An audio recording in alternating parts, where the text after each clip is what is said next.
It's a cold, wet, rainy Friday morning here in Lagos, Nigeria. And we hope that you're having a great time and not experiencing a lot of traffic going to work. That's for those who are here in Lagos. But wherever you're watching from, we want to say thank you for joining us. And you're welcome to Breakfast Central, where we're looking at the biggest stories happening around the country. I am Olive Emodi. And I am Osaogi Ogbon, welcoming you to the first Breakfast Central episode for the month of November. We, of course, have 2 months left in the 2024 year. And of course, it's a reminder for everyone, including Nigerians generally, to assess how well the year has run and how well our country has been managed in 2024 by those who have been elected into office. We encourage you, as always, to be a part of our conversations this morning simply by tweeting at News Central TV. Drop a comment if you're following us or watching us rather on YouTube. Would really appreciate it. Some of the things that we're going to be talking about this morning, of course, you include the crisis going on in Oyo State, which we started off with yesterday. There seemed to have been some false claims that the Oyo State governor had shut down NNPC. Crude oil exploration and production and whatnot in Oyo State, as his way of fighting back, the court order. It turned out to be a false. Yeah, they have denied it. But I'm not even surprised that such false claims have come up because, that was part of the conversation that we're hoping to have today as to what exactly the implication of the CBN no longer giving revenue allocation to the Oyo State government. What would that implication be for the state in terms of how dependent is Oyo State on federal allocation? How independent are they? How much internally generated revenue are they able to, work on? Are they able to raise? Also, what will be the pushback from Oyo State? But they've said that the governor of Oyo State is a law-abiding citizen and will not take matters into his hands and sort of resort to unconstitutional means to resolve this issue. They've appealed the judgment in court, and it's just to wait and see exactly how it turns out. Yeah, I mean, on a lighter note, it might be a moment where he, if you remember, one of the things that people said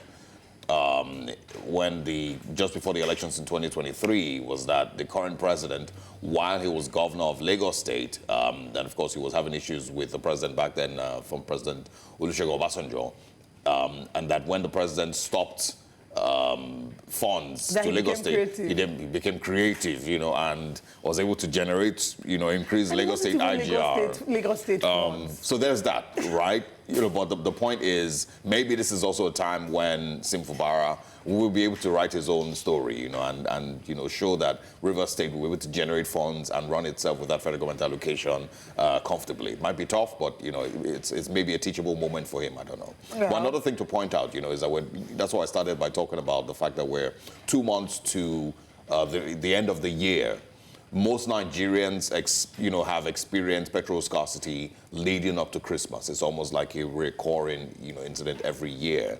I'm a little worried about whether it will be the same thing this year or not. That's one. And then two, it's a little heartbreaking, that 2 months to Christmas and we still have not been able to gain some clarity and some sanity in the oil sector, in the petroleum sector, in the whole conversation concerning Dangote refineries, the price of petrol, IPMAN, NNPCL. There's still almost no clarity as to where we are.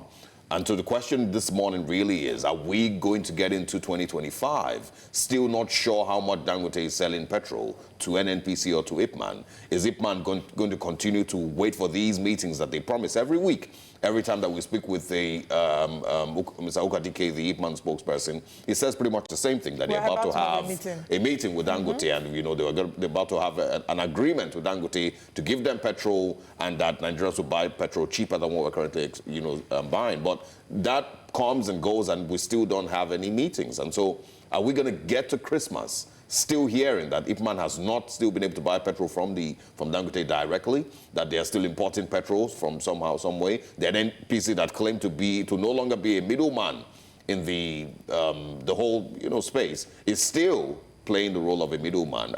I don't know. 2024, has been a tough year for Nigerians. A really, really tough year for Nigerians. And so I hope that the government does what it must do to ensure that we do not experience this same confusion by Christmas. I also feel a bit worried, worried about what the what the end of the year might look like for Nigerians. Typically, we find that towards the end of the year, there's a lot of hardship. There's a certain loneliness that the end of the year comes with. There's a certain, things get more expensive towards the end of the year. There's more traffic, there's fuel scarcity, like you mentioned earlier. Things get expensive, but then there's this pressure. Families want to meet together and do special things for themselves. Christmas is the most celebrated holiday. And with the kind of economy that Nigeria is experiencing, I wonder the kind of Christmas that Nigerians will be expected to have this year. I wonder how many families will be able to afford to buy rice to eat. You know, how many families will be able to just be able to have a decent time with their family. So I think that's another thing that the new month, because typically in our heads, once you get into the 1st of November, the Christmas trees are coming up, you know, and everyone is already gearing up towards the end of the year. And I'm hoping that this administration is taking into account the year, the gains of the year, and how hard a year it has been for Nigerians, and putting things in place to ensure that we don't have a rinse-repeat situation in 2025. Because it would be a shame for us to go through all that we've gone through in 2024 again in 2025. It would be an absolute shame. But yes, happy end of the year. Q4, you know, and many people will start to do their reviews this time and see, you know, what the progress rate has been with their personal lives and their professional lives. And we encourage you to do the same. And even whilst you do that, if you find that where you are is not what you expected, you know, it's not where you expected to be a little kinder to yourself. It's been a hard year for everyone. We'll continue with the conversations this morning. Let's share with you what our top stories are before we get into the show proper. We begin the news in West Africa, Nigeria, where at least 10 persons were killed, while several others were injured in a building collapse in Ibadan, the Oyo State capital, on Thursday morning.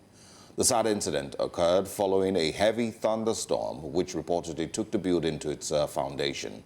A statement from the Oyo State Fire Services Agency disclosed that the incident happened at Jegeda Olunloyo area in Ibadan, in the Ara local government area of the state.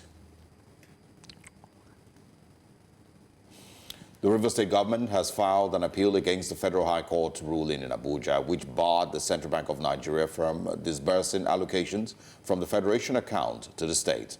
The legal action comes as Governor Siminalayi Fubara reacted to a recent attempt to impeach him by the River State House of Assembly, led by Speaker Martin Amawule, reportedly aligned with the FCT Minister Nyesom Wike.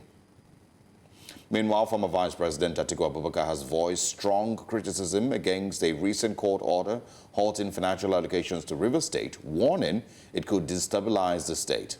In a statement released by his media advisor, Paul Ibe, Atiku questioned the rationale behind the judge's decision to issue an injunction while the case is still pending before the Supreme Court.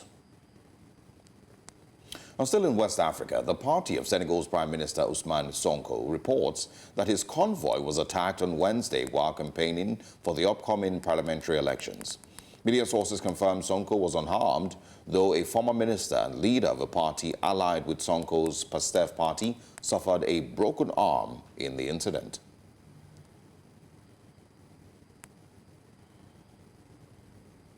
Now in Southern Africa, Mozambique has restricted access to social media for the second time in a week as opposition leaders called for nationwide strikes over a disputed presidential election. According to a global internet watchdog, police presence was heightened, particularly in two northern cities where demonstrations were beginning to unfold on Thursday. This marks the third wave of protests since the ruling Frelimo party claimed victory in the October 9th election. A result opposition parties and observers alleged was marred by irregularities. Now in East Africa, a Kenyan court on Thursday lifted an injunction that had temporarily halted the replacement of impeached Deputy President Rigathi Gachagua. This decision clears the way for Interior Minister Kithure Kindiki to be sworn in as Kenya's new second-in-command. Gachagua was impeached by the Senate on October 17th after a rift with President William Ruto. While the Senate absolved him of corruption charges, he faces allegations of promoting ethnically divisive politics. And that's all on Breakfast Headlines. Let's head back to Breakfast Central and get into our top stories. I am Osaogie Ogbon.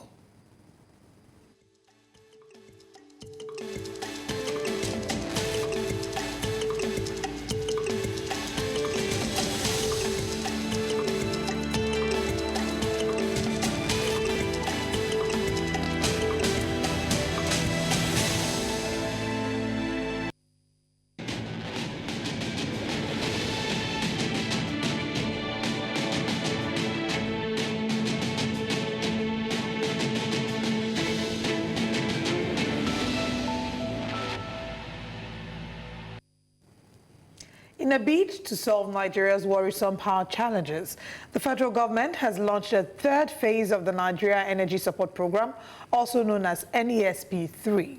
Nigeria's Minister of Power, represented by the ministry's permanent secretary, says that the program is designed to advance sustainable energy solution in the country. News Central's Emmanuel Bagudu reports. These development partners are in a strategic meeting aimed at supporting the Nigerian power sector. The stakeholders present here also aim to launch the Nigeria Energy Support Program Phase 3 to end the epileptic power supply problem in the country. The permanent secretary of Nigeria's Ministry of Power explains the importance of this partnership. Since its inception, NEPS has contributed significantly to expanding access to clean energy, improving energy efficiency, and building capacity within our energy sector. Some of the partners reel out the success stories of the project and their willingness to continue with the partnership. These already show the contributions, remarkable contributions of the program to the development of just energy transition in Nigeria. This project also was the one that now opened up the investments that came from all other parties, international parties, likes of AFDB and the World Bank, to scale up some of the work we had then done with the groundwork. That's why we have today in Nigeria about close to 200 mini grids across the country, and the private sector is well engaged and the public sector as well.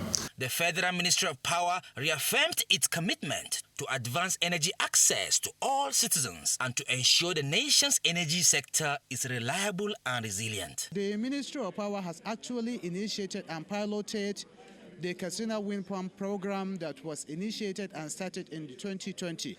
But as you know, that program has actually been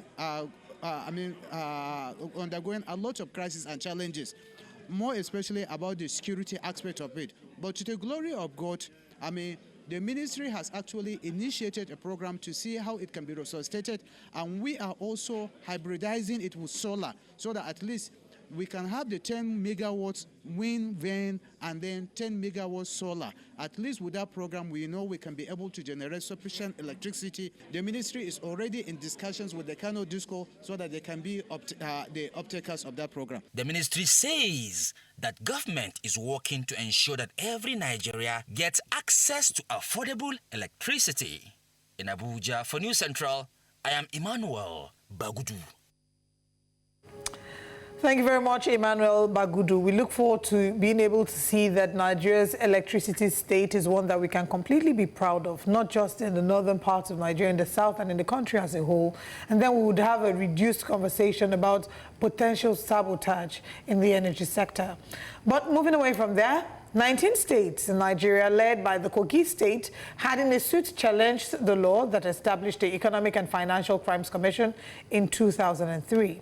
Benue State withdrew from the suit last week after Governor Hyacinth Alia suspended the state's Attorney General and Commissioner for Justice Fidelis Mainin for failing to inform him before joining the suit. The Jigawa State Attorney General and Commissioner for Justice, Bello Fanini, also confirmed the state's withdrawal at a media briefing, stating that the decision was in the best interest of the state. The states, now excluding Benue and Jigawa, argue that it was a UN Convention Against Corruption that was reduced into the EFCC's Establishment Act, and that in enacting this law in 2004, the provision of Section 12 of the 1999 Constitution was amended, and as amended, rather, was not followed. According to them, the provision of the Constitution necessitated a majority of the state's House of Assembly agreeing to bring in the convention in before passing the EFCC Act, and others which was allegedly never done. Now, joining us to discuss this is the Secretary General, Follow the Money International, Mukhtar Modibo. Good morning. Thanks for joining us. Good morning, and thank you for having me. I'm sure you must have followed, this story since it started. Do they have a point? Is there a strong claim that these states are making? To be honest, I think it's just a joke. We're just making a joke out of a serious issue. So if you look at history, Nigeria has had the issue of corruption as a major challenge. I mean, from the military era to what we are seeing today. I mean, if you look at in 1979, when the issue of corruption became so worsened, that's when the country created the Code of Conduct as one of the first anti-corruption agency. Fast forward to 1999, when we returned into democracy, and 2000, the creation of ICPC, as well as in 2004, the creation of EFCC. To be honest, I think nobody will fight corruption if there is not that point of independency of the corruption agency.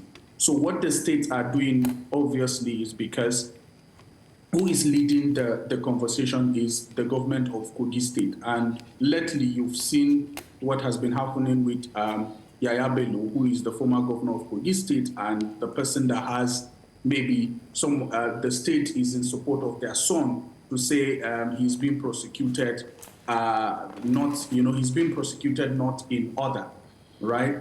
It has been a history of EFCC. One of the major challenges of EFCC has always been that political interference, that issue of lack of funding and resources, and issues of lack of independency and selective cases of a point. If you look at the cases that EFCC have been doing, one can sit and say, the issue is always the person that is not in power is the one that, or the party that is not in power and you belong to that political party, that's the party that will always be questioned. Yes, it's a good thing that we have EFCC, but it's ravaged with some level of challenges.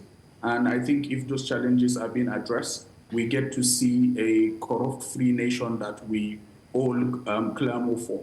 Because it's not just EFCC. We've got SCUMOL, we've got ICPC, we've got the UNCAC, right? And then we've got NFIU. So what are they saying about all those anti-corruption agencies? So I think it's just a joke for me, if you ask me. Okay, let's talk about the EFCC. They've come under a lot of fire for how they've handled a number of issues. You've just made reference to the Yahaya Bello case, which Nigerians have not seen a logical conclusion, and a number of people don't expect that a logical conclusion will be seen to that. There's Darius Ishaku, there's a number of people really, and ex-governors who have probably been, sued, but it just seems like they're running around in circles. What's your assessment of the EFCC's will to fight corruption and how they've executed that so far, especially with high-profile cases? So first of all, I think one of the first things EFCC need to address is the issue of selective cases. And another thing is EFCC need to build more trust among the citizens, among the people. Because if you look at what is going on, a lot of time people think EFCC is just after either Yahoo boys that are doing wrong things and then leaving the politicians that have had a lot of cases. I'll give you an example with the Danju Magoje's case. Immediately he switched party, the case died down like that. Till today the case is not nowhere to be found. The former governor of Adamawa State, that's Murtala Nyako, the present governor of Adamawa State, that's Amadou Umaru Fintiri. You could say that there are quite a number of cases of EFCC. I think one of the most, the only case that we can, not the only cases, but something I can remember that someone has served that jail term and what have you, is around Farouk Lawal, the former member from Kano that was released, I think, last week or so. So the reality is the selective case scenario, the issue of political interference has been the major issues of the anti-corruption fight. But the problem is, I think a lot of things need to be done. that collaborative part of between civil society organizations, the citizen, and then the anti-corrupt agencies should really be centralized. That strengthening system of optimal institutional performance of EFCC need to also be looked into. Then issues of resources and funding.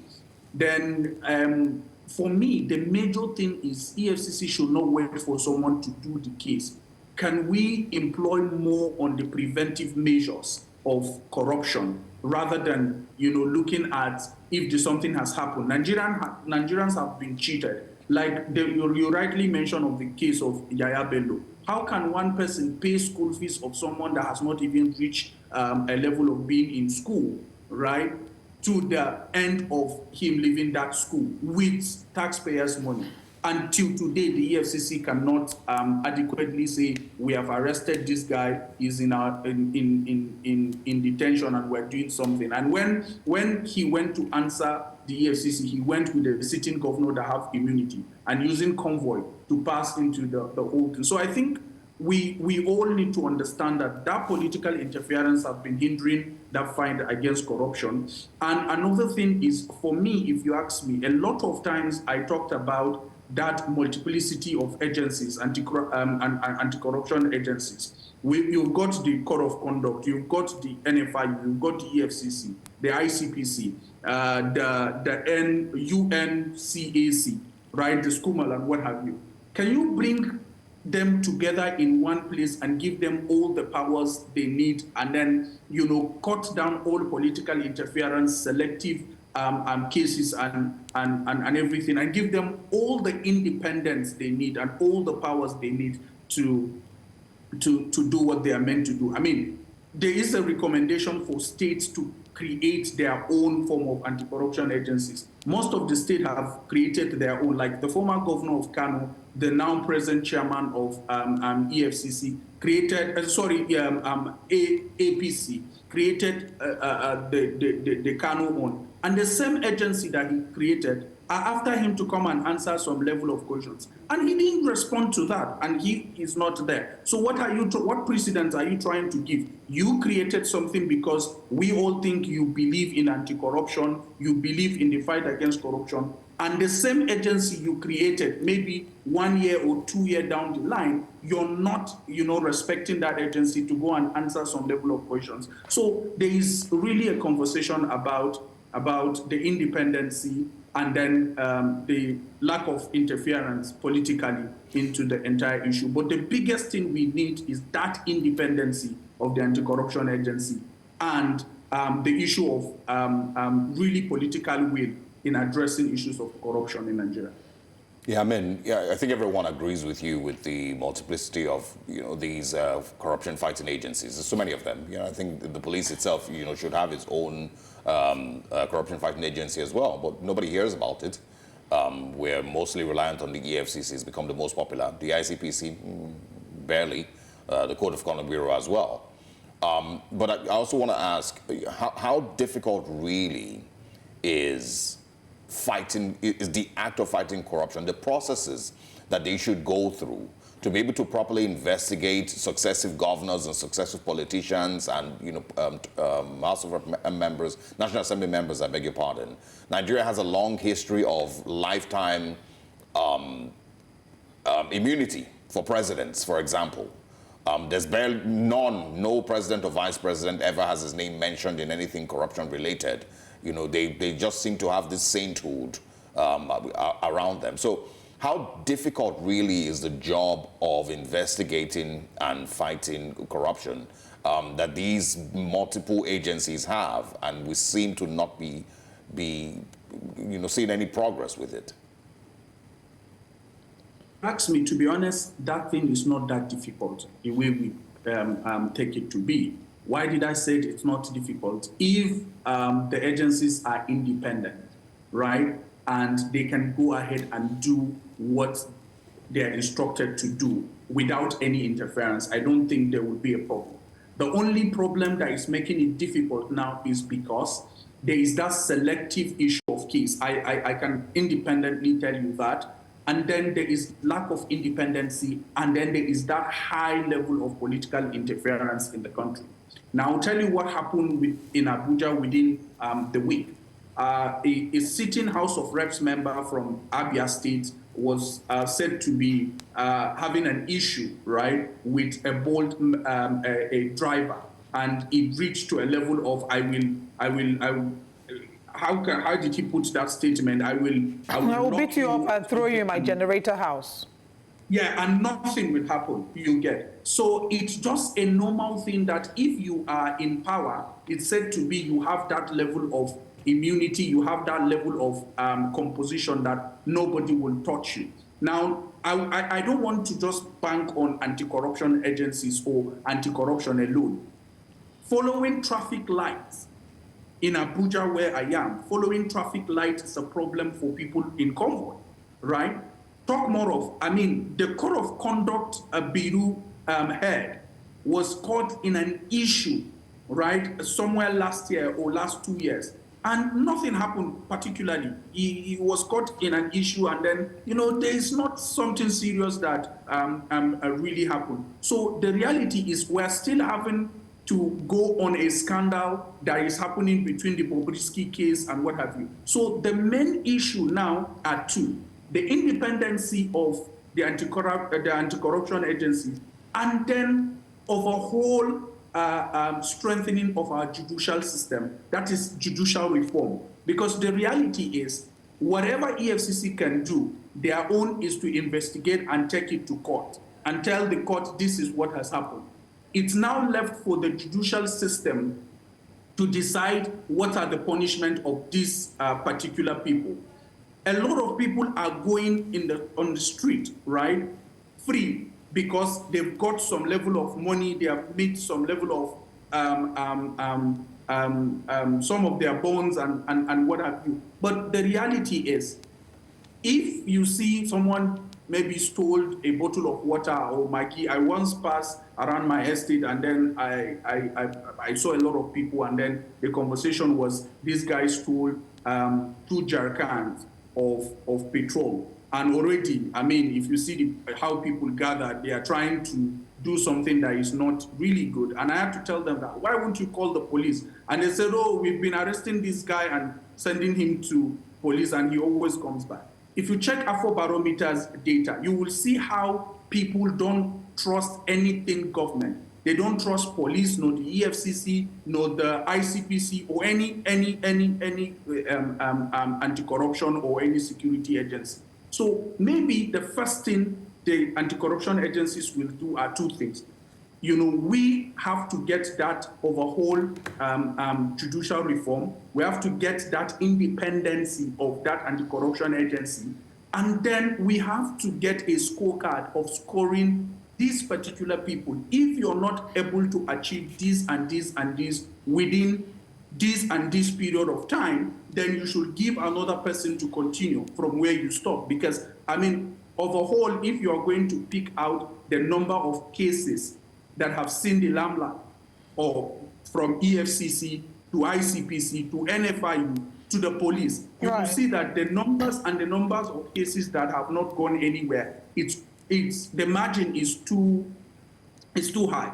So what I will say is, we can just keep talking about this. If there is no political priority from the central system, right, from the national government to make these people independent, give them all the resources they require, then we will keep talking about this on and on and on, and we will not see change. I will borrow the words of Deji.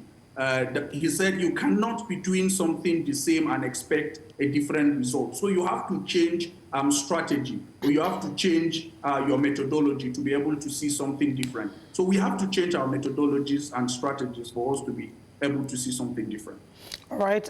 Thank you so much for your time with us this morning. We'll keep following up with the progress that the EFCC is making and how Nigerians are responding to that. But yes, these conversations will constantly be had to hold them to account. Thank you for your time with us this morning. Thank you for having me. All right, as we wrap up the conversation about the EFCC, just to mention that yesterday the papers had carried the story about Lagos State Governor Babajide Sanwo-Olu having sued the EFCC for the potential of them investigating and maybe suing him after his time in office. He's come out to deny it and saying that it would be disingenuous of him, who has, he's been covered by immunity for the next 3 years, and he will definitely not be doing any such thing. So just wanted to put that out there.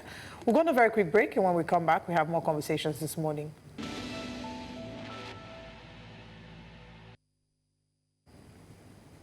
The Rivers State government has appealed a recent federal high court ruling that bars the Central Bank of Nigeria from releasing funds to the state.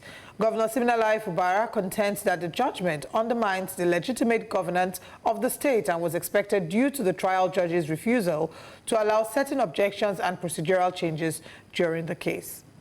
The ruling, delivered by Justice Joyce Abdul-Malik, questioned the legality of Rivers' 2024 budget, which Fubara had presented to a 4-member faction of the State House of Assembly loyal to him. The judgment describes this as a constitutional violation, as it bypassed the full legislative approval process. As a result, the court restricted Fubara and certain banks from assessing funds from the Consolidated Revenue and Federation account until the budget is represented to the Assembly faction led by Speaker Martin Amenwule, who is supported by the Federal Capital Territory Minister Nyesom Wike. Well, joining us is legal practitioner and former executive chairman, Okrika Local Government Council, Rivers State, Barrister Tamuno Williams. Good morning, and thanks for joining us. Good morning. My pleasure to be with you guys. Great to have you. All right. I think it's important that you first of all clarify on rumors that emerged yesterday that the Rivers State governor had gone on to stop oil exploration and production in Rivers State as a way to, to fight back at the federal government's court ruling.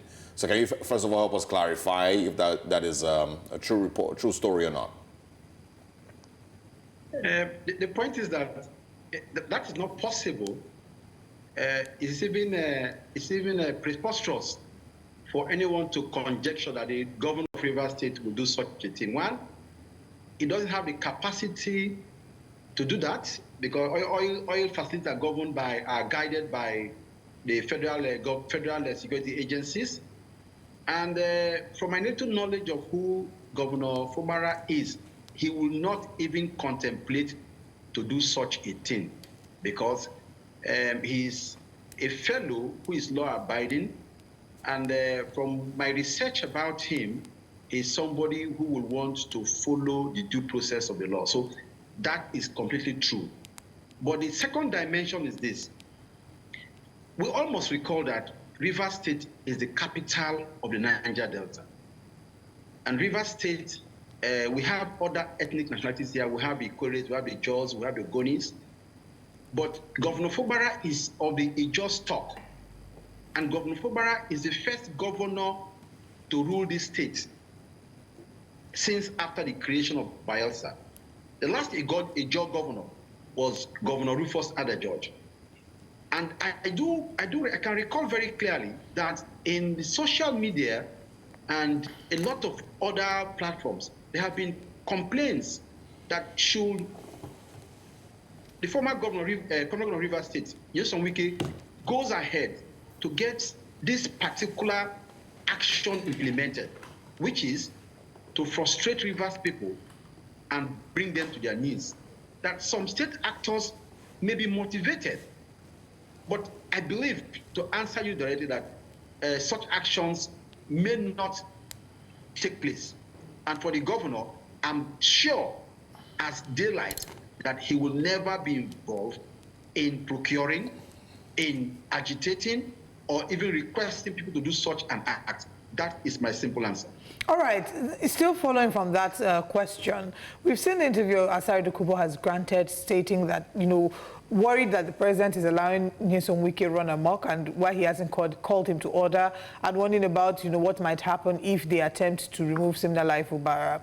Do you worry about what the implications might be, if not from the governor himself, but maybe from citizens of Rivers State? Implications as to, one, the refusal to pay the federal allocations to the state and the consequences of that.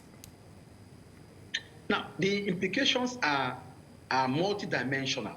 First is that when you go to court, in whatever capacity, there is a remedy you want to bring about in going to court. And in most cases, it is to bring about, ultimately, social justice for the welfare of the people. Now, in this case, this matter, this ruling is purely to massage the ego of some persons and then to grab political power and then to make the state come down to its knees. Now, the first casualties would be Rivers people. It's not Governor Fubara. It's not former Governor Nyesom Wike. Rivers people are the ones that are going to suffer. Already, the suffering has started. If you're a civil servant, of course, you know that the minimum wage is 70,000, and the governor is saying pay 85 or so. But the minimum wage is never able to carry workers to the next month. So most people are living on borrowed funds. So because of the judgment, from my analysis and from my survey, most creditors will not want to grant even the smallest loan to civil servants. Okay, don't worry, we are saying they're not going to pay on our next month. So economically speaking, it's going to affect Rivers State. Security-wise, it will also affect Rivers State. I can tell you, as the chairman of council, the Nigerian police force, for example, how well is it funded? You require the governor of the state, local government councils, to augment their funding on daily, weekly, monthly basis.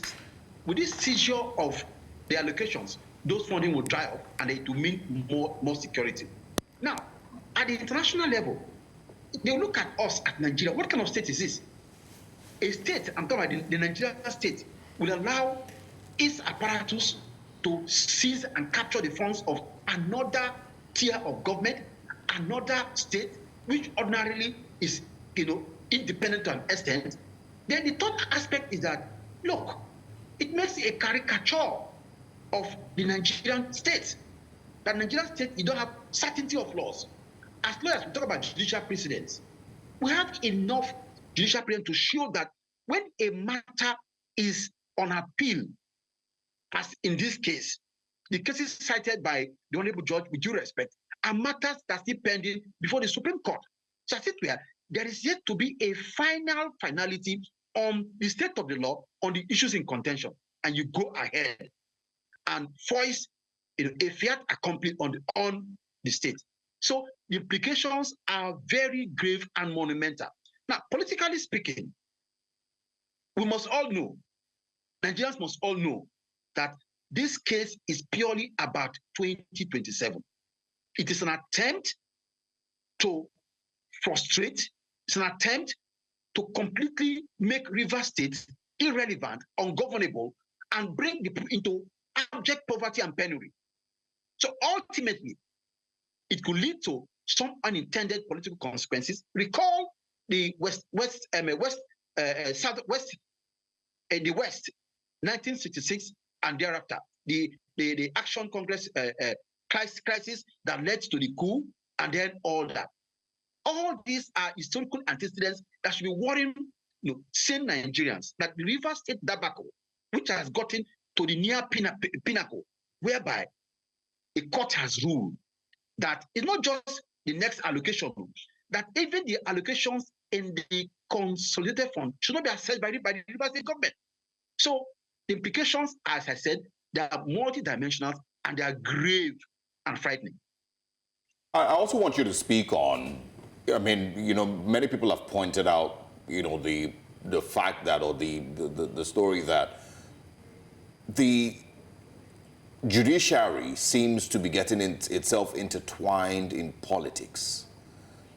It is belittling itself to a very, very pitiable, level, where court orders, can just be given for anything. I remember Justice, the CJ and Kekereku, when she came in, she made a lot of statements about what she wants to achieve with the judiciary, but it doesn't seem like much really is changing with the Nigerian judiciary. So can you speak, on that? And also the chaos that has led to this particular court ruling now. We can argue that Sim Fubara is completely innocent in all of this. Presenting a budget to 4 people sounds very, very awkward. So talk about the legality of what Sim Fubara, initially did, and then also just the justice who gave this ruling now to stop funding. What are your thoughts on both of these things?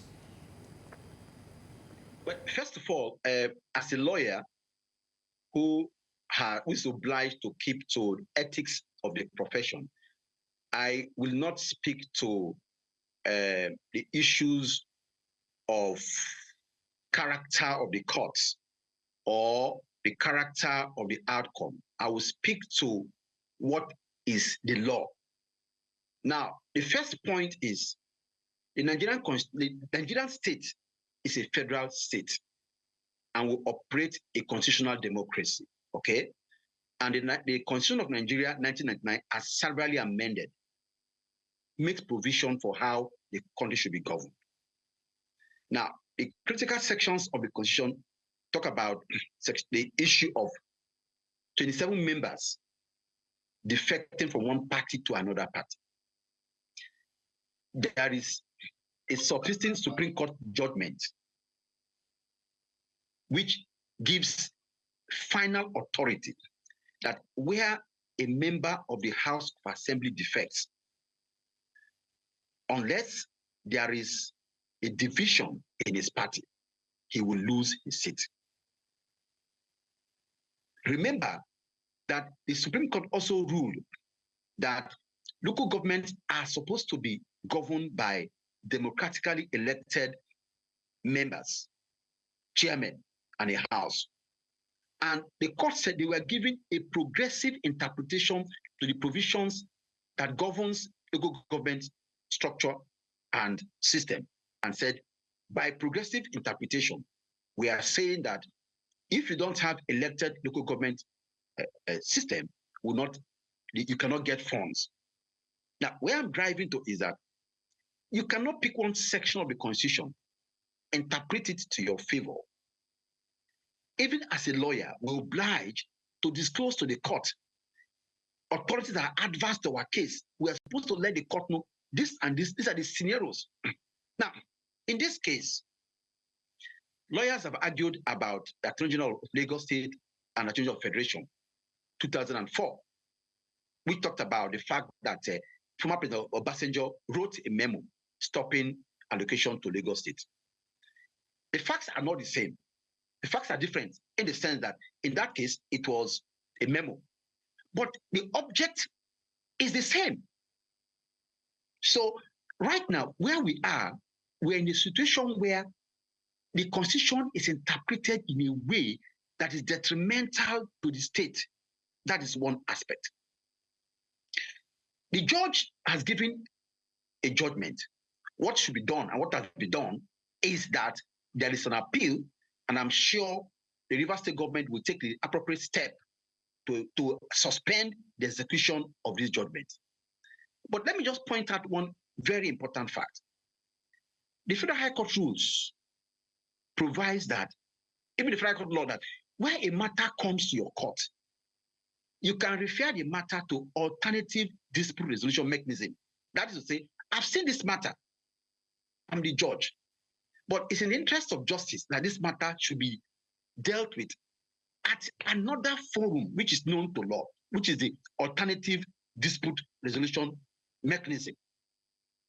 Now, I am surprised and I'm wondering that this matter was not referred to that platform, because that platform will have enabled the parties to sit down, and then they will have understood the wider implication of the consequence of the judgment. But what we saw was that there was a supersonic speed with which the matter was dealt with. And that brings into the public questioning the character, not me, the public. Speakers upon speakers, writers have been asking, what kind of judgment is this? But for us lawyers, we'll contest it. But mind you, let me bring the Nigerians back to some historical antecedents of cases from Rivers State that they must factor in understanding judgment. In 2019, Nigerians must recall that former Governor Wike and his party went to court. They went first on 7th of January, that the All Progressive Congress did not conduct their primaries appropriately, and therefore they should not be allowed to contest the election. The Federal High Court in Port Harcourt granted judgment in that case. They went to Appeal Court. Appeal Court affirmed the judgment. And on the 8th of February 2019, the Supreme Court indeed held that APC did not comply with its own rules. So in that election, effectively, you had only PDP candidate, which was Governor Wike, that contested the election. Now, what does that tell you? It goes to show that the pillars of rule of law, of democracy, one, is the freedom to vote and be voted for. I'm going to this memorial to tell implications. So on the legal angle, 2 points are very poignant. One, when a matter is multifaceted as this one, part of the premise upon which a decision is being taken, the judgment in the Rivers State High Court, the judgment by Justice Omotosho, the Court of Appeal judgment, all of them are now before the Supreme Court. So, as we say in legal parlance, the matter is to some degree sub judice. That is a matter that is before a higher court.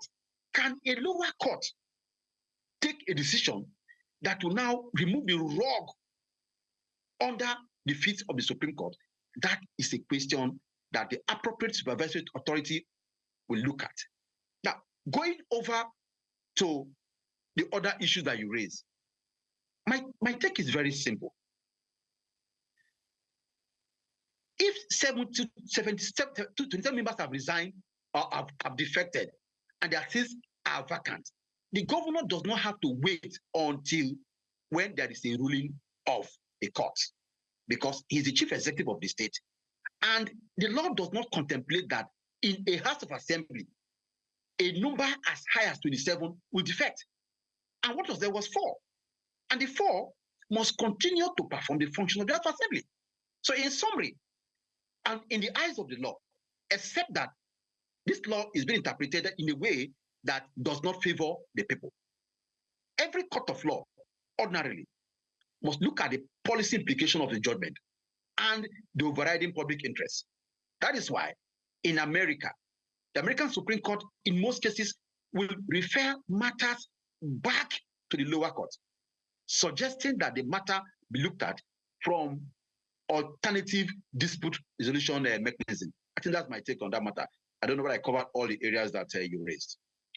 Thank you very much for your responses. Now let's look at another issue that has become an issue of public concern. We've seen a lot of tongues wagging because the Chief Justice of the Federation, Justice Kekere Ekun, attended the groundbreaking ceremony of the 40 quarters that are being built for judges in Abuja.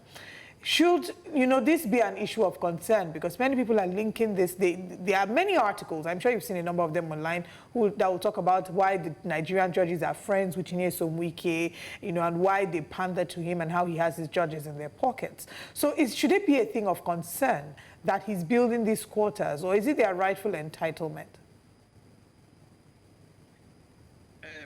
The matter is simple. And that is why to understand the implications and to answer your question, the rules for the appointment of judges and ethics provides that a judge must not be seen hand in glove with a person who is either a litigant or a frequent litigant, or a person who is obviously likely to be before the courts.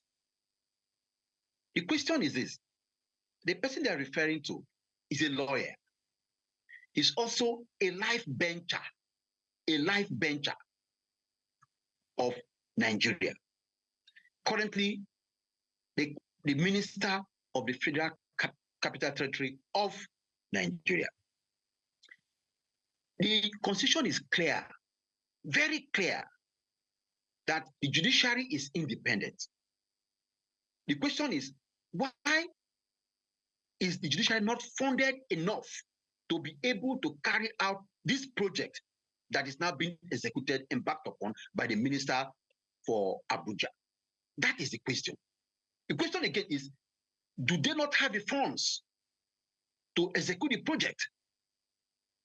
To the ordinary man, the ordinary person on the street who sees the minister going to embark upon such projects, whereby the beneficiaries are going to be the judges in Abuja, the ordinary man will be worried.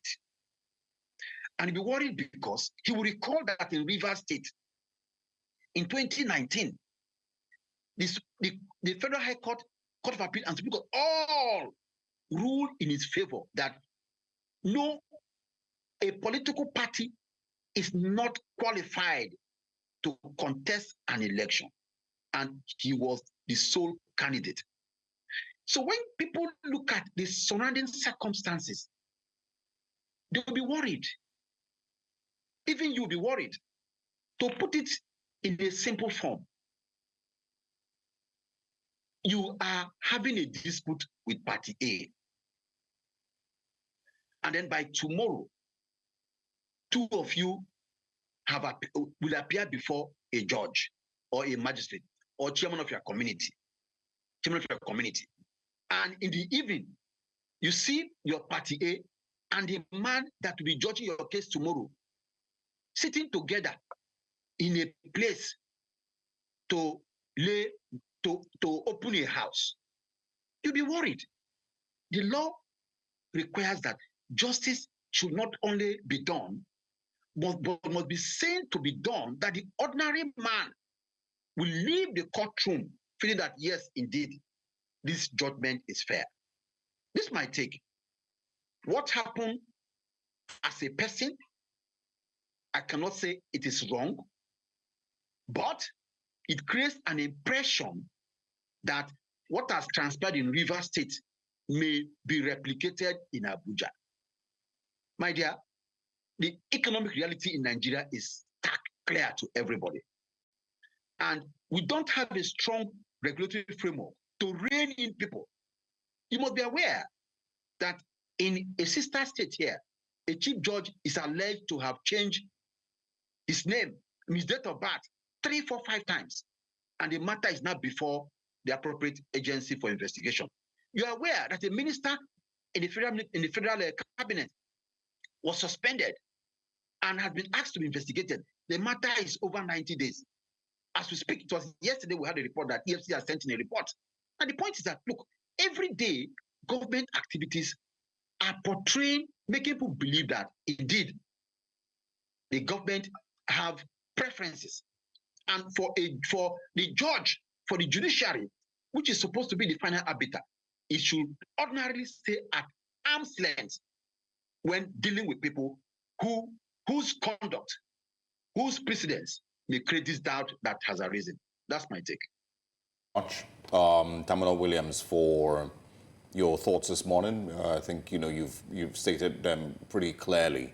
We will see how the next couple of days, maybe next couple of weeks, turns out between Fubara, Nyesom Wike, and of course the Nigerian government. Everyone who's involved in all this controversy. Thanks for your time this morning. My pleasure. Thank you very much. Welcome back to Breakfast Central. Let's take you through the newspaper front pages to share what the big stories are. But joining us this morning is political analyst Dayo Kayode. Good morning. Thank you for your time with us. It's my pleasure being with you this morning. Now let's head into the papers, looking at the Punch newspaper. On the front page of the Punch newspaper this morning, the big story says, tax review. Presidency mounts defense as 36 governors reject proposal. NEC asks president to withdraw bill from National Assembly. Tinubu panel says bill not against governors. Federal government striking varsity workers talks end in a deadlock. Flooding, NEC plans new dams for Southeast and South-South. Crashed helicopter wreckage found, 3 passengers remain missing. Spain flood deaths rise to 150, hundreds displaced. And we also have at the top of the paper, Ipman can't lift petrol. without NNPCL approval, says Dangote Refinery. 12 federal government MDA salaries to be delayed. Federal government offers 9-month window for free forex deposit. That was a very interesting story I saw yesterday. INEC records 72% PVC collection. APC, PDP differ over Aiyedatiwa's scorecard. And these last two stories are, of course, regarding Ondo governorship poll. But that's all on the Punch newspaper. Let's move to the next. The Daily Independent newspapers next. It says here, NEC asks Tinubu to withdraw tax reform bills from National Assembly. Orders integrity review of Nigeria's waterways and dams, says 321 dead in 34 states on account of flooding. Tinubu not against northerners with tax reform bill, says the presidency. Governors admit hardship, assure Tinubu's reforms will bring succor soon. A court dismisses suit seeking to sack NDDC board chairman. You can also find here we inherited over 2,000 road projects and terminated 10 contracts, says Dave Mahi. 23 persons feared killed in fresh headsman attack on Benue community. We've not received Ipman payment to buy petrol, says Dangote Refinery, and also poverty in the land, a ticking time bomb. Federal government apologizes over incessant national grid collapse. I think apology, that's all Nigerians need. Just apologize at the end of the year. I'm sorry. Yeah, sorry. It's all that you can say. I'm sorry. Those are the stories on the Daily Independent this morning. All right, let's move to the next paper this morning, the Guardian newspaper. On the front page of the Guardian, from third world to superpower, how to lift millions from poverty to prosperity via local initiatives. That's a big story there. Proscription, appeal court reserves judgment on IPOB's appeal. FX crisis, federal government gives Nigeria 9 months to deposit dollars in banks. Will Nigerians listen? That's conversation for another day. Rivers, NLC threatens shutdown as Wabara PDP coalition warned of crisis escalation. Our relationship must be win-win, Tinubu tells France, China, Denmark. National Assembly adjourns plenary abruptly as NEC advises immediate withdrawal. EFCC recovers 248 billion naira and $105 million in 1 year. Government, media are partners in nation building, says Information Minister. How we improve land administration in Edo by Obaseki. And that's all on the front page of The Guardian. And I'd like us to begin the conversation this morning with the Punch newspaper, talking about the appeal. Presidency mounts defense as 36 governors reject proposal. And this is, of course, talking about the new tax bill. The governors have said that it's not favorable to the North. The NEC has had a meeting. Yesterday, we saw the release where in the video they were advising that the bill be withdrawn because the Northern governors have said that it's not favorable to them and they would need to go back and sort of get a balanced view from stakeholders to ensure that, it favors the whole of the country. But we would like to start with that and get your thoughts on it.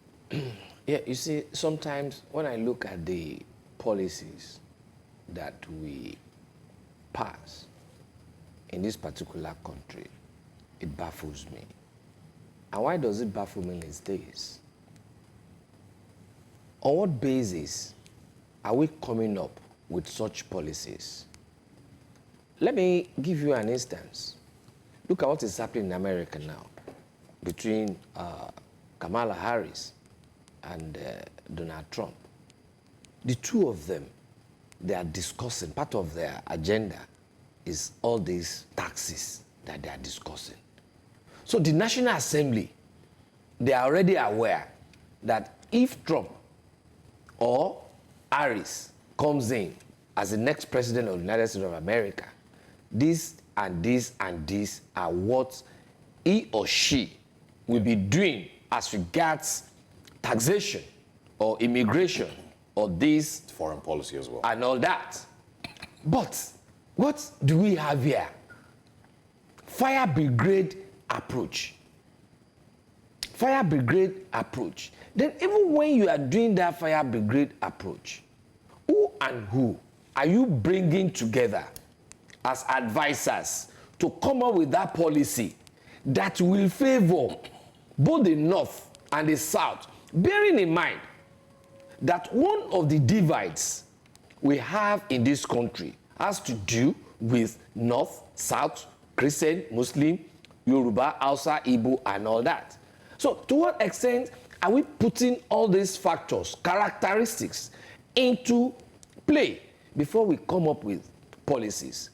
At the end of the day, if National Assembly should pass that bill now, you will see that, sorry, we are just like they are saying sorry at the end of the year through, that we just discussed now. Yeah. They will now be saying sorry. But but before then, they would have caused a lot of chaos, economic chaos within the nation. Is this also, the fault of Nigerians that during the campaigns for the 2023 elections, Nigerians weren't hard enough asking for policies and asking the candidates to be clear on what their policies are on taxation, on healthcare, and every single detail. And so should Nigerians be blamed as well? Because, the only thing that many people remember from the current administration or the current president is that when he was campaigning, they said, widen the tax bracket or something like that, or reduce their earning power and increase the tax bracket. I don't remember what the exact terms were. But he didn't really have any clear policy. You see, you are fast-tracking my thoughts, because most of the time, I always narrow down my conversation to the people, especially the educated elites. Some time ago, there was a conversation that we should change from presidential system to parliamentary system that we were practicing before. And I ask the two divides, are you now saying that when you go back to that parliamentary, you are now going to bring new people from heaven to come and practice it? Who are the people to practice it? But the major problem is this. It is not either presidential or parliamentary that is bad, okay? But the way we practice it here. Now let us come to that campaign you're talking about. Yeah. I always follow American election, that of France, that of UK, all right? You find out that at any point in time, it is not all this giddy bang bang kind of campaign. You see them sitting down, asking questions. Yeah. You see the press also coming in, organizing debates for them, all right? And people will now be asking questions on basic issues that concerns them. Look at the issue of, when they were mentioning taxation on tips, I was marveled. Taxation on tips. Somebody said it was going to remove taxation on tips. You know, most bartenders and all that, they live on that. Somebody said, look, students, I'm going to be giving you this and all that. But do we have it here? What is our campaign strategy here? You just see them in a motorcade, on a motorcade. They will now be throwing mugs like this, pressing iron, phone, television. Excuse me, is that campaign? But unfortunately, the educated elites that are supposed to change the narratives, they are even the one encouraging it. Yeah. And that is why I will give you one of my quotations, that a people that has refused to emancipate itself from the claws of the ancient, hegemonic, and Machiavellian leaders will perpetually be emancipated by them. Yeah, I mean, the flaws in our leadership recruitment process, I think aside, the blame on INEC and the blame on the judiciary, the blame on, every other, institution of government, the people also have, a fair share of that blame. Yeah, the people. Everyone. A larger percentage of the blame goes to the people. I mean, well, anyway, let's not focus on that, this morning. And I feel like the institutions of government have also failed the people a lot. Surely they have failed, but if the people had been able to understand and then be able to understand, to know, to read their duties, civic rights, and obligations, all these things wouldn't have been happening. Let's quickly move to petroleum. On the Daily Independent, it says here, we've not received IPMAN payment. to buy petrol, says the Dangote refinery, while, of course, everyone is still aware that Dangote is still not clear on what exactly his price per litre of petrol is. NNPC claimed to no longer play the role of middleman, but of course the IPMAN spokespersons and Petron that we spoke with said that they are still buying from the NNPC and they've not been able to purchase directly from Dangote. Though all the claims initially that Dangote's emergence would provide cheaper petrol for Nigerians have all fallen flat. So quickly get your thoughts on where we are today. And just to add to that, if you look at the punch as well, it says that IPMAN can't lift petrol without NNPCL approval, and Dangote is the one saying that. So it just feels like there's different sides of the divide. Some people are throwing Dangote under the bus. Dangote, in a way, is making us realize that NNPC is to blame for this. You see, the politics of the petroleum industry is something that is hidden from the people. It is only those that can peep into it that will be able to talk about it meaningfully. Now let us look at this. Let us look at this.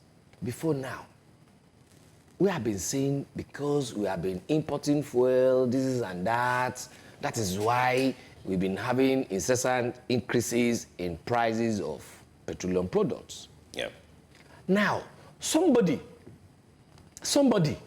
now said, look, I'm going to take this big log from your eyes. And he has done that. Yeah, and invested $20 billion. All right? Let us forget the characters, the factors, the variables within the invested money. That's not an issue now. Yeah. But at least that refinery is there. The biggest in Africa. And probably, I think, the third largest in the world or so. Okay? So, why are we still buying at this same price? Why is it so difficult for us to now be having constant supply of PMS? Why? So, it's a big problem. And that is to tell you that my article that I wrote some few years back, titled, A Bewildered Nation, the connivance of the leadership. And when I say leadership, inclusive of political leaders, economic, religious, traditional. Connivance of the leaders against the people. All right? Because they all know what is happening there. And they know that two things controls our economy. Petrol, which is energy. Then power, light. Yeah. The moment they take those ones out, we are not going to have good respite to be able to live meaningfully. And that is exactly what is happening. Nothing more. Listen, there was a time that somebody said, petrol is not even supposed to be sold more than 50 naira per litre. All right? We did a research along the line that even when NNPC was selling petrol at 190 naira per litre, okay, NNPC was making a profit of 100 naira per litre. And petrol is supposed to be a socio-economic product in Nigeria. But and meanwhile, even this present National Assembly alluded to that. So why are we now buying petrol at this price?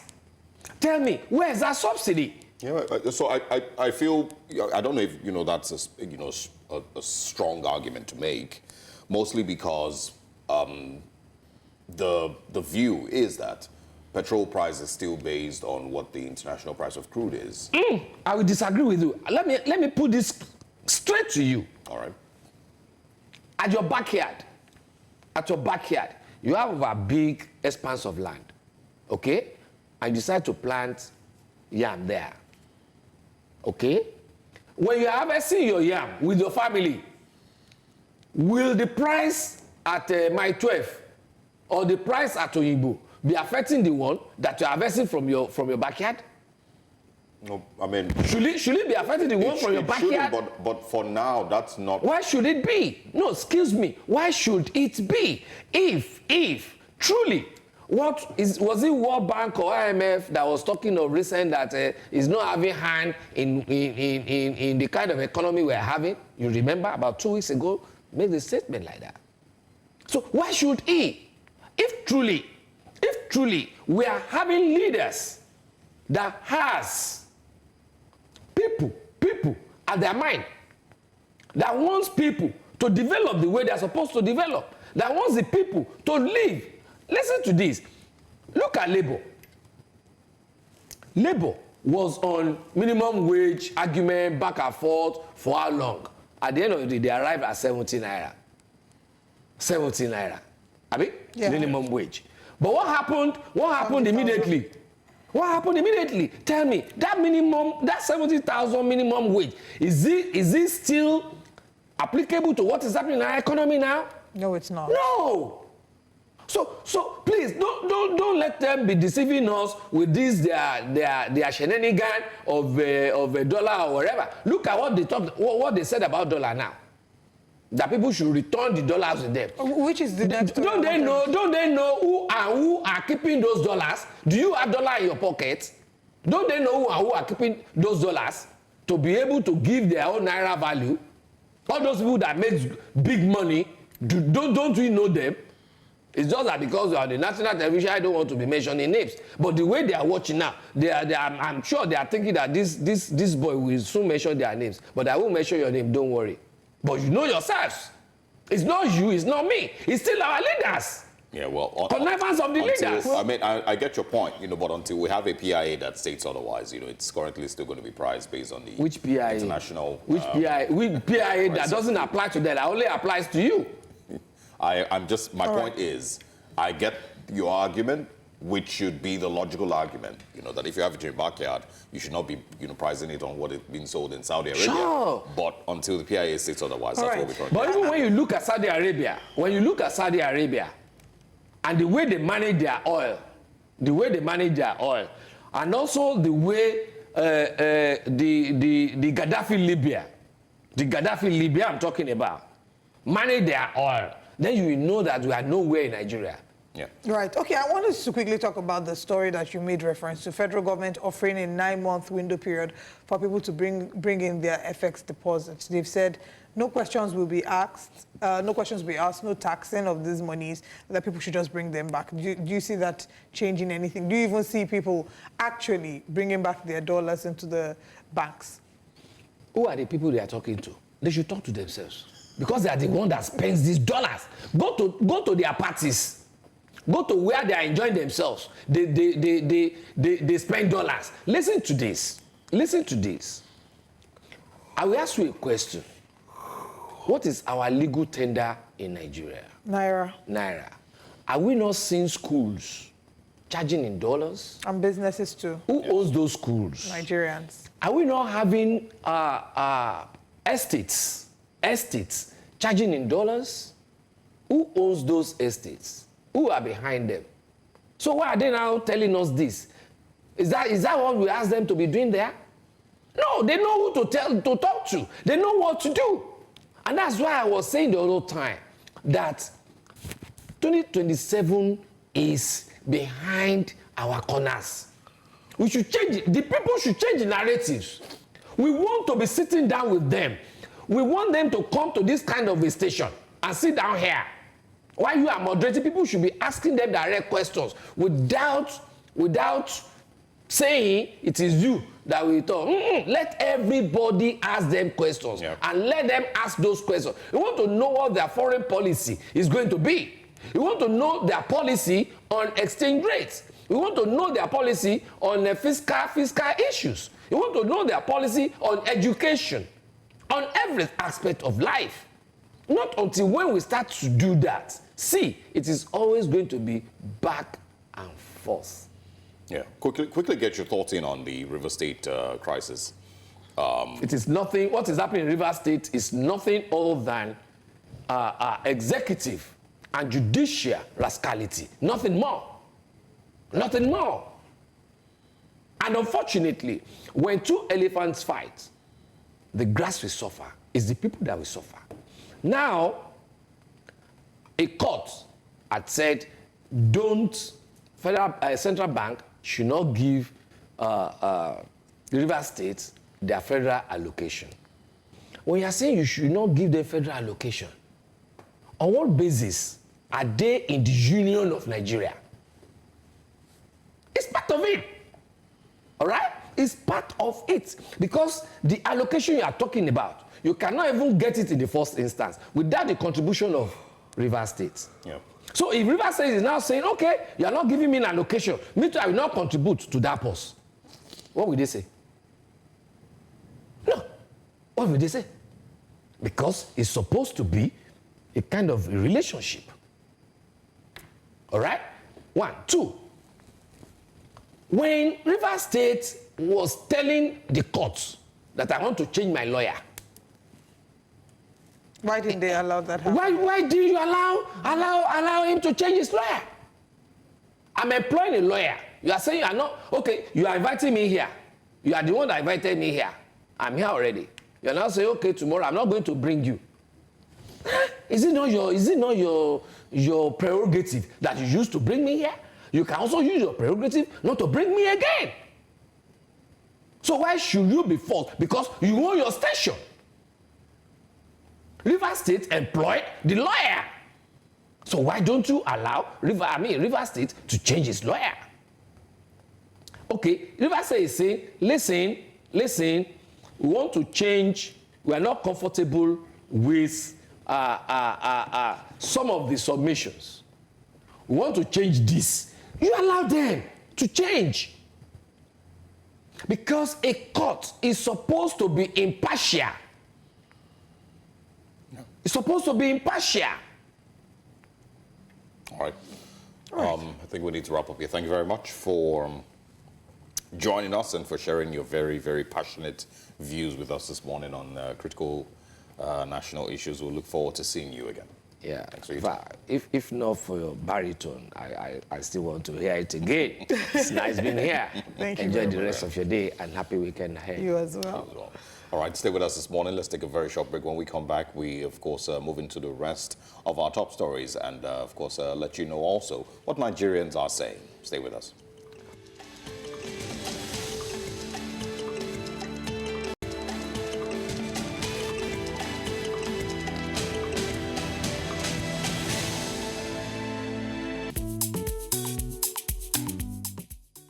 The Federal High Court has barred the Central Bank of Nigeria from disbursing further monthly allocations to the River State government, citing alleged constitutional violations by the Governor Siminalayi Fubara.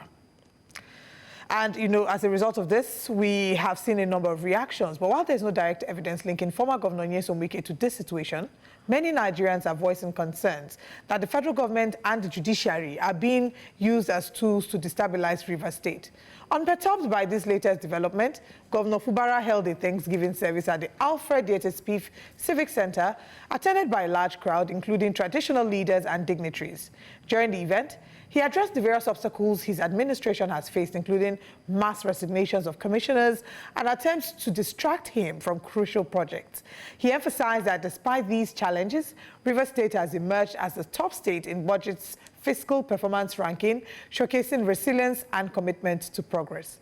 The reactions have started pouring in, and here's what Nigerians are saying. The first tweet, of course, is from Governor Siminalayi Fubara himself. And in his tweet, he, of course, shared how his journey has been here and exactly what that has, come to. Can we please share the tweets for what Nigerians are saying? All right. Unfortunately, we have certain challenges regarding that, and we will take it. All right, I'm just going to read out Governor Siminalayi Fubara's tweet. He said, "They doubted us and looked down on our capability, but today, River State stands stronger than ever. New leaders are emerging, and active projects are ongoing. Fiscal achievements are being recorded, and salaries are being paid." Ikenga Ugochinyere, who is representing Imo constituency, of course, had done a long video ranting about the current realities. Many have criticized him, saying that they've heard more about what's happening in River State than they have in Imo State. But in his tweet, he says, "New developments, judgment to seize River State allocation, an unenforceable height of judicial rascality, invitation to anarchy, judgment appealed already, opposition lawmakers coalition. Nobody will stop Rivers allocation, judgment appealed, 2025 budget to be presented before the Oko-Jumbo-led House until all issues concerning legitimacy of pro-Wike sacked lawmakers are resolved by the Supreme Court opposition leaders lawmakers coalition. Uche Okoro also tweeted about this, saying the court's decision to halt allocations to Rivers State is a troubling precedent. It sets a dangerous standard where the judiciary can control state finances at whim. This undermines the balance of power and could lead to political instability. We have another tweet from King of Salem. King of Salem says, "Dear Governor Judas Fubara, leave cho and face governance. Whatever a man soweth, he must reap. Remember, Fire Schaefer warned you, but you didn't listen. Don't trust those psychophants hailing you. AG, Dime." Away from King of Salem, Software AI says, "Chief, prove them wrong. Study how Dr. Chris Ngige made it without Godfather. Study also how Bola Tinubu made it when OBJ stopped paying him for years." And the final tweet is from Tunji Ibrahim, who says, "Wike is the unofficial head of federal judiciary. Though there's Federal High Court in Port Harcourt, all cases relating to Rivers State are handled in Abuja, and Wike Group have won all cases up to appeal court. Fubara's fate is hanging on Supreme Court judgment. Wike is Minister for Judiciary." These are the tweets, and unfortunately, we apologize for not being able to share them. We will share them in our next on our next show. But just to mention that Nyesom Wike has been criticized. His affiliation with the judiciary, the Chief Justice of the Federation, Justice Kekere Ekun, has also been criticized for being at the groundbreaking ceremony of the 40 buildings that were set up or that are being built for the judiciary. Many have started to wag their tongues. They're saying that, Nyesom Wike has the judges in his pockets. It's why they will give judgment in his favor. The presidency has also been criticized because the president has not yet called Nyesom Wike to order. Will President Bola Ahmed Tinubu call Nyesom Wike to order? Will the People's Democratic Party have any way out of this drama between the FCT minister, who is a former governor of the state, and the current governor of Rivers State? How will Rivers State cope now that the allocation will not be paid to them? Will they be able to sustain themselves and continue with their internally generated revenue? And will there be pushback from the state? At least we're sure the governor will not push back, even though they are pushing back legally in court. But will there be an illegal pushback from the state? I guess in time we'll find out, and Nigerians will keep sharing their thoughts. This is what Nigerians are saying.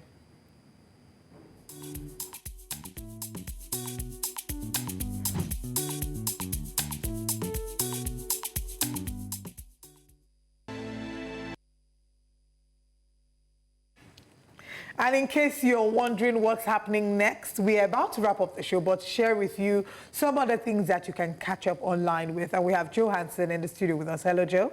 Hi, Olive. Hi, guys. Anyway, we're actually looking at some of the top stories we've had this week, and we want to single-handedly tell our viewers to feel free to go online and catch up with these interviews. Now, the very first one I'm going to touch on was the one Olive and Osauge did talk on. It's got to do with the River State crisis. I mean, we've had this River State crisis back and forth, non-stop. Everyone is still talking about it just today.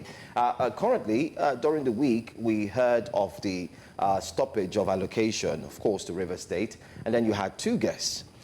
It's an interview that everyone should go online to watch. So if you're listening, if you're watching, just go on to YouTube and click on the News Central and make sure you follow as well. And then you find this interview. It's got to do with River State. That's definitely the one with Sogbe Eli and exactly. Chibuike Ekenga. Exactly. And one of the things he said, I mean, I'm talking about Chibuike Ekenga, who happens to be the publicity secretary for the APC River State Caretaker Committee. He had highlighted that the governor was brought in by the law, and therefore he should also observe the law. What are your thoughts on that, most importantly? We've had this conversation back and forth, but let's see what he said right before we come back in and, most importantly, talk about it. Judgment, to drive home the point that when court decisions are made, when court judgments are made, that we as citizens or organizations and institutions of government are bound to obeying them. Chronologically, you'd recall that Justice Omotosho had, in the judgment he gave, directed that the only legally recognized House of Assembly is the one led by Martin Samedi, and that the budget or the appropriation bill must be presented to that house, and that any other perhaps, quote and unquote, like the one created by River State government, a three-man committee, are not known to law. The government of River State refused to obey that judgment. So as a consequence, when you take laws onto your hands, you face some consequences. The River State House Assembly, under Right Honorable Samewule, went further to asking the court to do the needful by punishing those who refuse to obey court orders, who refuse to obey constitutional provisions, because it is the constitution that brought in the existence of River State House of Assembly. It is also the constitution that brought in the existence of the executive, which the governor, Governor Siminalayi Fubara, is the governor. So you must abide by the prescriptions of the constitution, and the River State government, having failed to do so, the court will not sit idly by and watch its decisions, its judgments. So if you want to catch that interview, go on YouTube. You'll find it there. You could stream it. You could watch it live. It happened here this morning, a time like this, particularly here on Breakfast Central. Oliver Nisage, first off, I think my question to you is, what did you make of that interview? I did see that some of the questions were touched on, but there seems to be a divide in that interview, of course, with Kenga and the other guest, Eli, as well. Yeah, it would seem that, it was a lot of attack. There was a bit of slight personality attack there, shade thrown at each other. But what we did see was that Chibuike Ikenga was leaning more in criticism of what's the moves Siminalayi Fubara has, the moves he has made. So he was more in, he had his own angle, and he had some laws to back or to cite in support of his standpoint. But on the other hand, Shoboyelai was of the view that, Nyesom Wike was acting out of order and, needed to be called to order, I believe. But I do know that they were both on different points. It was basically one in support of how the government is being run, and the other critically against it, saying that, it's an affront on justice. Osage, I don't know what it was for you practically in terms of the questions that were asked. Do you think justice was done to that question or the questions that were asked that morning? I mean, yeah, it's pretty clear that, they both have taken, I wouldn't, maybe not call it taking sides, but they see these issues and they're analyzing it from different perspectives, entirely. Mr. Kenga, it's not the first time that we're speaking with him, and I think he's always had pretty much the same perspectives concerning what's going on in River State. Him, and a couple of others that we've also spoken with, and they're very, very much entitled to their opinion. It's the way that they analyze these things. So, and of course, when we spoke with Mr. Eli yesterday as well, he had his own very strong perspectives on these things. But I think that it's important. We probably could even show you a little bit of what the Mr. Eli had to say during that interview, just for some clarity on what exactly we're referring to. The law is not made the subject of political abracadabra. And where in the hierarchy of courts, lower courts are bound by decisions of superior courts. On the issue that is bedeviling River at the moment, for crying out loud, it's a settled law that in the central we find ourselves, where defectors have moved from the party that sponsored the election to another party, the remnant of the House of Assembly can sit. Go and look at Section 102 of the Constitution. Go and look at the case of Darie, Dapelong versus Darie, Michael Dapelong and others attempt to impeach the governor, just for Shibi Darie of Plateau State. The House of Assembly in Plateau State. Yeah. So clearly, very, very, opinionated, on their perspectives. I enjoyed the conversation, and it's regardless of how anybody feels, it's interesting hearing these very strong views. And I think everyone should go watch it. I think we focused a lot on the point of law as to what exactly were the legal implications of the court judgment. It was a lot more of what the legal implications were. A few jabs here and there, but it was a very good interview. All right, so make sure you catch up with it on YouTube. You could do that as soon as we finish Breakfast Central. Go watch the full interview, get the details of what really went down, how different factions are reacting to the story, especially with the fact that the allocation has been stopped. Telling the central bank not to ensure that they disburse any longer. What would be the impact, especially on River State? That's another conversation that you would would love to get, especially when you watch that interview. So do us a favor. Once we're done here on Breakfast Central, log in and go straight to YouTube. Make sure you watch the full interview. Now, to catch up again, another part you should catch up online, especially this week on the interview, has to do with the one concerning CNG. Yes, and we did have a very interesting conversation with one who actually has converted, has turned his car from fuel consumption to CNG, and he did break down the fears and the reasons why you should also do the same. Take a look. We've seen accidents happen, and then we've seen standards implemented and being adhered to. So when you have the same fears with, especially a relatively new in terms of this skill of execution of a product of this gaseous form, you can't blame the citizens for being afraid. But this is an opportunity really for training and for educating, and I know the government through the PCNG is pushing this initiative, but educating the masses, because CNG is a relatively... So CNG is what he discussed. Make sure you check that interview out as well on YouTube. Do that now. If you have any questions bordering on, should I convert my car from fuel consumption to CNG, compressed natural gas, that interview is for you. You would hear a step-by-step process, what is needed. It allays your fears, and most importantly, tells you about what you need to do. So that's it, guys. Just a few interviews you had this week that we found very interesting, and you should catch up online as well. All right, thank you very much for bringing us all that update, Joe. We'll see you again. This is where we draw the curtain on Breakfast Central. Absolutely. I'll see you on Monday. I am Olive, MOD. And I am Osalgi Ogbon, wishing you a very interesting weekend. See you on Monday.